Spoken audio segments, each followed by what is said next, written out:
Il existe dans l'univers de Naruto un pouvoir redouté, un œil capable de percer les ténèbres, d'envoûter l'esprit et de détruire le corps. Ces pouvoirs ne se révèlent qu'aux élus d'une lignée maudite, ceux dont le sang porte la marque de la vengeance et du destin tragique. Mesdames et messieurs, préparez-vous à plonger dans l'abîme des Sharingan, un pouvoir qui transcende l'humanité, une malédiction qui dévore l'âme.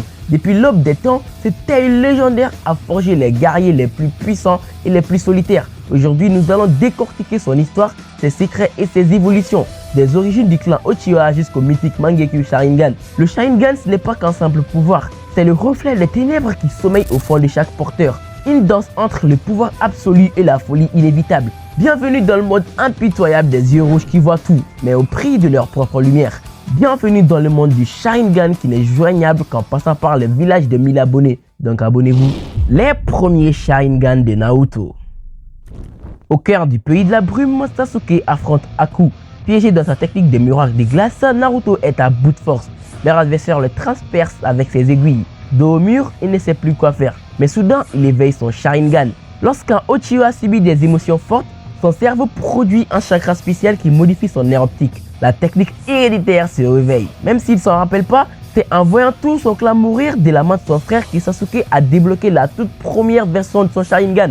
Celle avec une seule Tomoe, la goutte autour de la pupille. Elle permet d'améliorer légèrement son taux de réaction et de voir le flot de chakra des gens pour copier leurs mouvements. Avec ça, Sasuke devient assez rapide pour anticiper les attaques d'Aku et protéger son camarade. Mais malheureusement, ça ne suffit pas à le battre. Plus tard, lorsqu'il affronte Orochimaru dans la forêt de la mort, se remémorant son frère, sa haine monte, son deuxième Tomoe apparaît.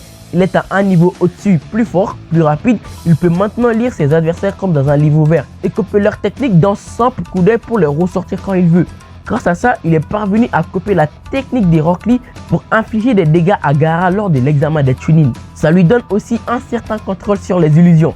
L'étape suivante, c'est le Sharingan à 3 Tomoe, la forme complète, le plus emblématique. C'est aussi le tout premier qu'on découvre lorsque Kakashi baisse son masque devant Zabuza. Il devient alors le miroir parfait de son adversaire. Celui qui était pourtant un des 7 épéistes légendaires s'est fait écraser. C'est la forme la plus répandue dans le clan Uchiha. Elle se débloque avec de la maîtrise et de l'entraînement. Sasuke, lui, il l'obtient à la vallée de la faim en coupant ses liens avec Naruto. Lors de ce combat, Sasuke est dans la zone. Il anticipe tous les mouvements de Naruto bien en avance et les contre sans problème. Acculé, Naruto n'a pas d'autre choix que de sortir la première queue de Kurama. Sasuke les contre avec les pouvoirs de la marque maudite d'Orochimaru. C'est l'affrontement le plus fou de Naruto. En plus de pouvoir l'activer quand tu veux, le Sharingan complet augmente ton Genjutsu. Quand Itachi arrive à Konoha, Kurenai et les autres doivent à tout prix éviter son regard. D'un simple coup d'œil, il peut enfermer n'importe qui dans une illusion. Kakashi s'est fait avoir et a l'impression de se faire transpercer par des sables pendant 3 jours et 3 nuits. Tobi lui s'en est servi pour contrôler les démons renards et détruire Konoha. Et on n'a pas encore parlé de l'ultime atout d'un Uchiha, les techniques interdites. Quand Tobi tombe dans le piège de Konan, il est fait comme un rat. Elle prépare des milliards de feuilles explosifs qui foncent sur lui en boucle. Même pour lui, c'est mortel. Konan pense avoir gagné quand soudain Tobi sort de nulle part et l'achève. Il vient de sacrifier un de ses yeux pour activer Izanagi, une technique qui permet de réécrire la réalité. Avec, il peut donc annuler sa mort et réapparaître en pleine forme comme si de rien n'était. Heureusement, il y a une manière de le contrer, Izanami. Créé pour empêcher les Uchiha de s'entre-déchirer, c'est un Genjutsu qui bloque la cible dans une boucle temporelle. Ça te coûte un œil, mais c'est une victoire assurée. Grâce à ça, Itachi sauve un nombre incalculable de ninjas en l'appliquant sur Kabuto.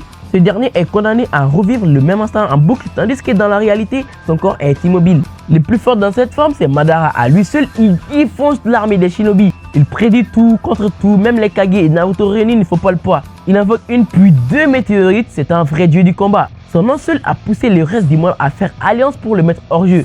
Il est juste trop fort. Il a réussi à programmer Izanagi pour le lancer après sa mort, de sorte à ce qu'il puisse revenir à la vie quand tout le monde le croyait mort. La forme supérieure du Sharingan, le Mangekyo.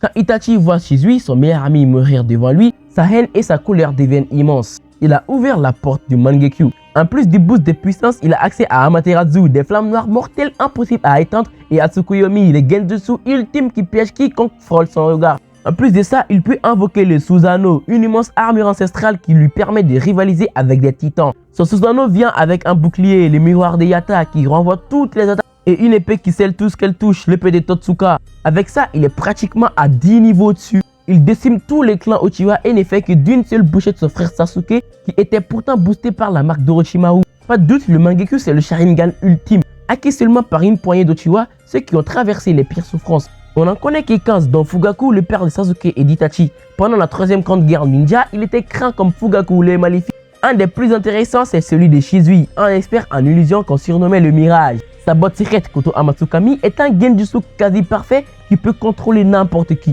Il donne son œil à Itachi avant de mourir, qui le placera sur l'un de ses corbeaux. Il deviendra son arme secrète, celle qui lui permettra d'échapper à l'Edo Tensei et de sauver le village lors de la quatrième grande guerre ninja. Au-dessus, on a Obito. Son Mangekyu lui permet d'utiliser les Kamui, un jutsu ouvrant un portail vers une autre dimension. Il peut se rendre immatériel à souhait et même se téléporter d'un point A à un point B, C, D, etc. Il s'en sert pour stocker des objets ou encore pour emprisonner des ennemis. Il les met sous l'emprise de son genjutsu et les inspire dans sa dimension. Avec son Kamui, il est parvenu à gérer une escouade entière de Konoha en faisant le guignol. Preuve de sa puissance. Notamment, Minato a usé de toutes ses forces, ne serait-ce que pour le toucher. Son seul point faible, c'est Kakashi en fait, qui possède la deuxième moitié de son Sharingan. Ce dernier peut donc utiliser le Kami pour aller dans sa dimension et le combattre à armes égales. Après la mort de son frère, Sasuke a appris la vérité sur son clan, la révolte, les complots et les terribles choix qu'a dû faire Itachi. Son cœur rempli de haine, son Mangekyu finit par s'éveiller. En plus des techniques comme les Susanoo et l'Amaterasu, il maîtrise les Kakutsuchi qui lui permettent de modeler les femmes d'Amaterasu pour les faire sauter d'ennemi en ennemi ou former des pics de brasier dévastateurs.